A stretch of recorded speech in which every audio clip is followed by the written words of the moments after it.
नमस्कार दोस्तों, कैसे हैं आप सब लोग। उम्मीद करता हूँ अच्छे होंगे, अपनी स्टडी अच्छे से कर रहे होंगे। दोस्तों, जैसा कि आपको पता है, आज हम स्क्रीन पे आपको गांधी जी दिख रहे हैं। हम गांधी जी के बारे में थोड़ी सी बात कर लेते हैं। दोस्तों, इंटेंशन क्या है बात करने का? पहली चीज तो ये है, गांधी जी हमारे आरएएस मुख्य परीक्षा में सीधे इंपॉर्टेंट है, सीधे उनसे रिलेटेड सवाल पूछा जाता है। और साथ ही बहुत सारे सवालों में हम गांधी जी को as a example, as a value addition material, उनके थॉट्स को, उनके मूल्यों को, उनके जीवन चरित्र को, उनके स्वतंत्रता संग्राम में उनके योगदान को हम कोट कर सकते हैं और इससे हमारा वैल्यू एडिशन होता है। साथ ही एक और चीज, आज की युवा जनरेशन जिसको हम जेन जी बोलते हैं, शायद ऐसा मुझे लगता है, वो गांधी जी को उस तरह से नहीं समझते जिस तरह से समझना चाहिए।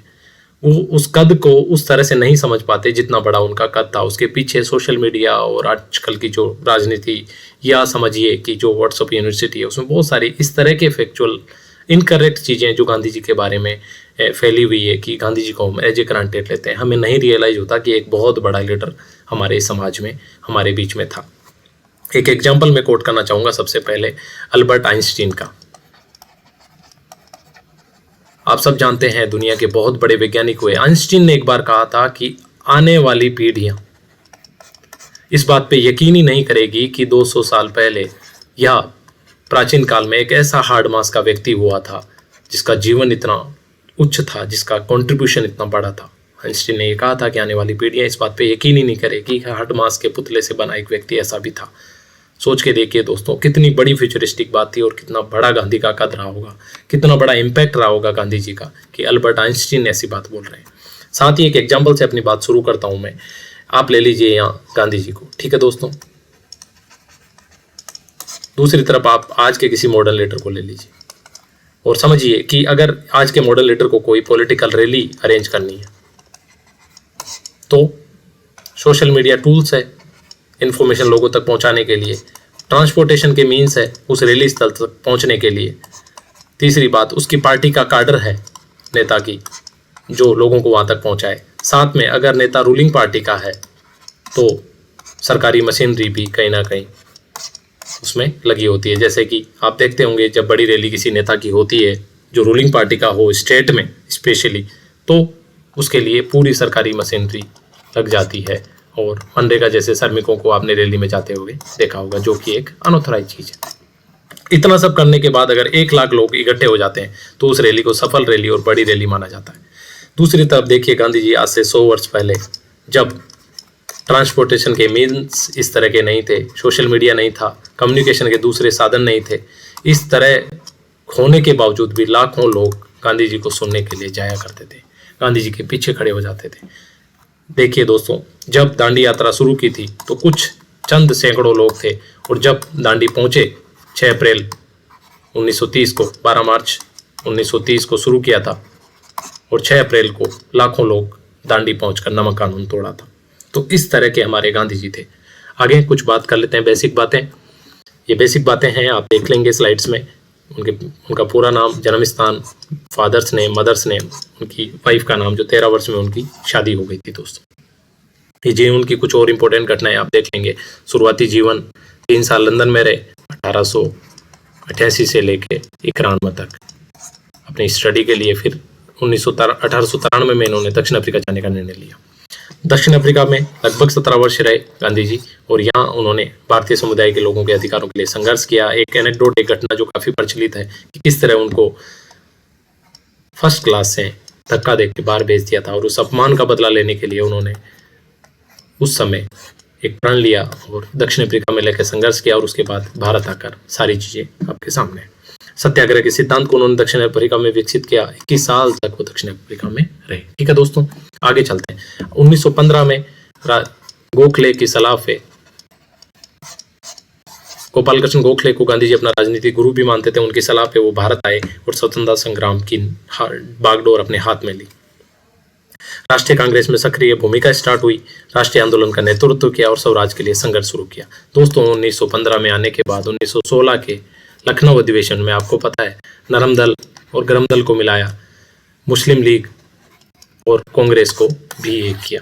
ये अपने आप में एक बड़ी उपलब्धि थी गांधी जी की आते ही। उसके बाद सत्याग्रह 1917 में स्टार्ट किया। नील की खेती, सबसे पहला चंपारण बिहार में एक जगह थी जहाँ पे अंग्रेज भारतीयों को नील की खेती के लिए बाध्य किया करते थे और उनका शोषण करते थे। वहाँ गांधी जी की जीत हुई और ये पहली सफलता थी और ये पहली बार था जब ब्रिटिश प्रशासन को एक व्यक्ति के अहिंसात्मक साधनों के माध्यम से झुकते हुए देखा था। किसानों के अधिकारों के लिए संघर्ष किया, ब्रिटिश सरकार को झुकना पड़ा। ठीक है दोस्तों, उसके बाद असहयोग आंदोलन, ये इंडिया की हिस्ट्री का सबसे बड़ा पहला आंदोलन था। 1920 में शुरू किया, स्कूल कॉलेज का बहिष्कार, विदेशी वस्तुओं का त्याग किया, स्वदेशी के लिए लोगों को प्रोत्साहित किया। एक चीज हमेशा सोशल मीडिया में आज तक सुनने को मिलती है कि गांधी और सुभाष बाबू के बीच बनती नहीं थी, दोनों एक दूसरे के दूर विरोधी थे। बिल्कुल वैचारिक रूप से अगर आप देखेंगे तो दोनों एक दूसरे के विरोधी थे, लेकिन सुभाष चंद्र बोस गांधी जी का बहुत सम्मान करते थे और राष्ट्रपिता की उपाधि ही सुभाष चंद्र बोस जी ने दी थी। उन्होंने कहा था, भारत की जनता के दिलों में एकता लाने वाला महात्मा गांधी को मैं राष्ट्रपिता की संज्ञा देता हूँ, भले ही हमारी रणनीति अलग अलग हो।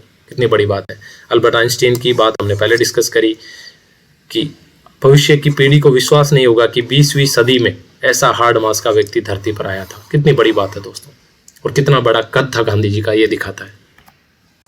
नमक सत्याग्रह 1930 में इन्होंने शुरू किया। आपको जैसे मैंने बताया 12 मार्च 1930 को अपनी यात्रा शुरू की और 6 अप्रैल 1930 को दांडी पहुंचकर नमक कानून का उल्लंघन किया इन्होंने। 240 मील की पदयात्रा, लाखों जनता ने भाग लिया। वेब मिलर एक प्रसिद्ध पत्रकार थे। वेब मिलर ने अपनी टिप्पणी में कहा था, एक सेकंड दोस्तों, टिप्पणी में कहा था तरसाना नामक सत्याग्रह में कि मैंने अपने जीवन में कभी ऐसा अद्भुत दृश्य नहीं देखा जहां सैकड़ों निहत्थे भारतीय शांतिपूर्वक लाठीचार्ज की चपेट में आ रहे थे। वे चीख भी नहीं रहे थे, गिरे हुए सत्याग्रहियों को उठाकर नमक की ओर बढ़ रहे थे। यह अहिंसा की सबसे बड़ी शक्ति का प्रदर्शन था और यह पहला आंदोलन था भारत का जब पूरा वर्ल्ड मीडिया इसको कवर कर रहा था और पूरी दुनिया में ये सुर्खियों में बन गया था कि कैसे अहिंसा अपने आप में इतना बड़ा सिद्धांत है। उसके बाद दोस्तों भारत छोड़ो आंदोलन 1942 करो या मरो का नारा दिया गांधी जी ने, तो सेकेंड वर्ल्ड वॉर के समय और जनता ने भारी समर्थन दिया। और उसके बाद आपको पता है कि आज़ादी सिर्फ समय का प्रश्न रह गया था कि आखिर कब। सत्य का सिद्धांत इन्होंने दुनिया को दिया और सत्य को ईश्वर से जोड़ा। ये गांधी जी का मूल मंत्र था।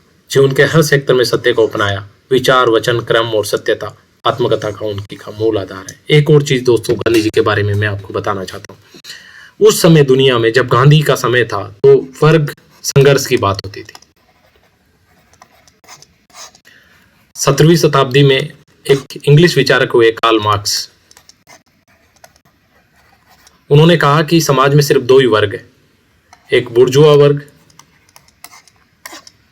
और एक निचला निम्न वर्ग, और दोनों कभी भी एक दूसरे के हित के लिए नहीं सोच सकते। दोनों एक दूसरे के घूर विरोधी है। और उन्होंने कहा कि आर्थिक आधार ही सभी प्रमुख, यानी कि आर्थिक, इससे सब जुड़े हुए, समाज, राजनीति, प्रशासन, यानी अर्थव्यवस्था सबसे इंपॉर्टेंट चीज है। ये सिद्धांत कार्ल मार्क्स ने दिया था और इसके बेस पे ही मार्क्सवाद दुनिया में फल फूल रहा था और पूंजीवाद को इससे एक चुनौती महसूस हो रही थी। उस समय गांधी जी ने वर्ग सहयोग का सिद्धांत दिया। ये CSR की जो वर्तमान संकल्पना है ये गांधी जी के वर्ग सहयोग से आई और उन्होंने दुनिया को बताया कि नहीं, ये वर्ग एक दूसरे के दुश्मन नहीं है, एक दूसरे के हितैषी हो सकते हैं।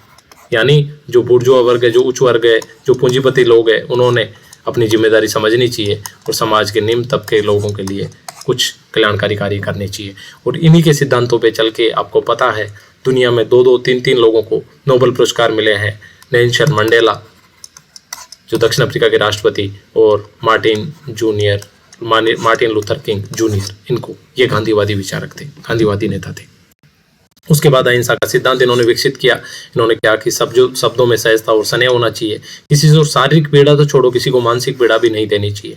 हिंसा के विरुद्ध इनका दृढ़ विश्वास था और आपको पता है इसी के आधार पर 1920 में असहयोग आंदोलन को इन्होंने स्थगित कर दिया था, जिससे गांधी जी की आलोचना भी हुई उस समय, और बाकी सारी चीजें इतिहास में आप पढ़ते हैं। सत्याग्रह का आधार उनका अहिंसा था। उसके बाद सत्याग्रह की अवधारणा कि सत्य पर दृढ़ रहना, किसी भी स्थिति में अडिग रह के उससे कॉम्प्रोमाइज नहीं होना, अन्याय के विरुद्ध हिंसा के खिलाफ लड़ाई करना, आत्मबल का प्रयोग करना और विरोधी की अंतरात्मा को जगाना। दोस्तों गांधी जी का मानना ये था कि एक व्यक्ति में, चाहे वो कितना ही बुरा व्यक्ति हो, उसमें एक अच्छाई का एक अंश होता है। आपको उस अच्छाई के अंश को देखना चाहिए और जब आप उसको रिकॉग्नाइज करते हैं, उसको पहचान करते हैं, तो उसमें भी अच्छाई का जो प्रतिशत है वो बढ़ जाता है और वो एक अच्छा आदमी बन सकता है। यानी कि वो हमेशा मानते थे कि कोई व्यक्ति बुरा नहीं है, बस उसकी अच्छाई को पहचानना और उसको जगाना आवश्यक है। स्वराज का सिद्धांत उन्होंने विकसित किया दोस्तों। केवल राजनीतिक स्वतंत्रता ही नहीं, सामाजिक और आर्थिक स्वतंत्रता भी होनी चाहिए। व्यक्तिगत आत्मनियंत्रण, आंतरिक शक्ति का विकास करना चाहिए। मोक्ष के समान महत्वपूर्ण है स्वराज। उन्होंने ग्राम स्वराज की बात करी और आपको पता है इसी ग्राम स्वराज के हिसाब से हमारे पहले तो डीपीएसपी में ये प्रावधान जोड़े गए और उसके बाद 73वें एंड 74वें संविधान संशोधन से पंचायती राज को कानून का रूप दिया गया। ठीक है। उसके बाद स्वदेशी का सिद्धांत दिया, अपने देश की वस्तुओं का उपयोग हो, चरखा और खादी का प्रचार किया, स्वावलंबन और आत्मनिर्भरता की शिक्षा दी, विदेश शासन से मुक्ति की कुंजी माना स्वदेशी को। और आज भी 100 वर्ष बाद हम आत्मनिर्भर भारत की बात करते हैं।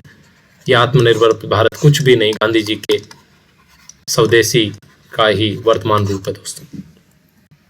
उसके बाद उनकी आत्मकथा सत्य के प्रयोग, मूल नाम the story of my experiments with truth, 1925 से 1929 के बीच में उन्होंने लिखी थी, 5 खंडों में विभाजित और 1921 तक के जीवन का उनका विवरण है। दोस्तों दुनिया में तमाम ऑटोबायोग्राफीज लिखी गई है, लेकिन दुनिया की सबसे बेहतरीन बायोग्राफीज ऑटोबायोग्राफीज में से एक है गांधी जी की। क्योंकि आप सोच के देखिए, हम में से एक आम आदमी या कोई भी, हर व्यक्ति अपने डार्क साइड को छुपाने की कोशिश करता है।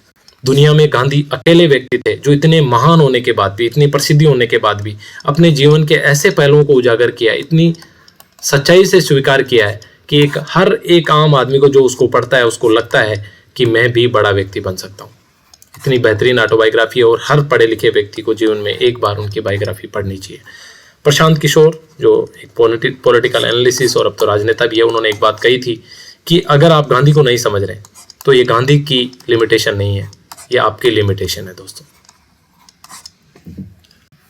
उसके बाद उनके महत्वपूर्ण विचार थे, सत्य और अहिंसा सर्वोच्च शक्तियां हैं, हम क्वेश्चंस में सीधा इनका इस्तेमाल कर सकते हैं। प्रत्येक मनुष्य में सुधार की संभावना, जैसा कि हमने डिस्कस किया। अन्याय के विरुद्ध बोलना कर्तव्य है, आपको अन्याय सहन नहीं करना चाहिए। साधन और साध्य दोनों शुद्ध होने चाहिए। यानी दोस्तों उनका ये मानना था कि आपका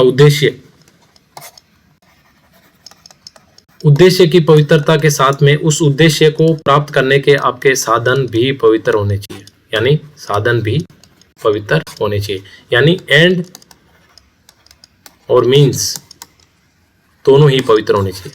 आपको एक छोटे से एग्जांपल से समझाता हूं। जैसे मान लो आपको किसी योजना का लाभ किसी XYZ जो जरूरतमंद व्यक्ति है उनको देना है, ये आपका उद्देश्य है। लेकिन इस उद्देश्य की प्राप्ति के लिए आपके साधन भी उचित होने चाहिए, शुद्ध होने चाहिए। यानी आपको किसी नीडी व्यक्ति को नौकरी देनी है, नौकरी आप सीधे नहीं दे सकते, आपको नौकरी नॉर्म्स के हिसाब से ही देनी है। ये गांधीवाद था दोस्तों। गांधी जी की विरासत, भारतीय स्वतंत्रता के प्रतीक, विश्व के अहिंसा आंदोलन के प्रेरणा स्रोत थे। अब मैंने बताया था आपको कि इन्हीं से प्रेरणा पाकर मार्टिन लूथर किंग जूनियर जो अमेरिका में हुए और श्वेत क्रांति के अगुवा बने, ये गांधी जी से प्रभावित थे। मंडेला जो आगे चल के साउथ अफ्रीका के राष्ट्रपति बने, ये गांधी जी से प्रभावित थे। इस तरह के तमाम लीडर जो गांधीवादी हुए, बाद में मानवाधिकारों के लिए संघर्ष किया, राष्ट्रपिता के रूप में सम्मानित हुए। बहुत बहुत धन्यवाद दोस्तों। Thank you so much.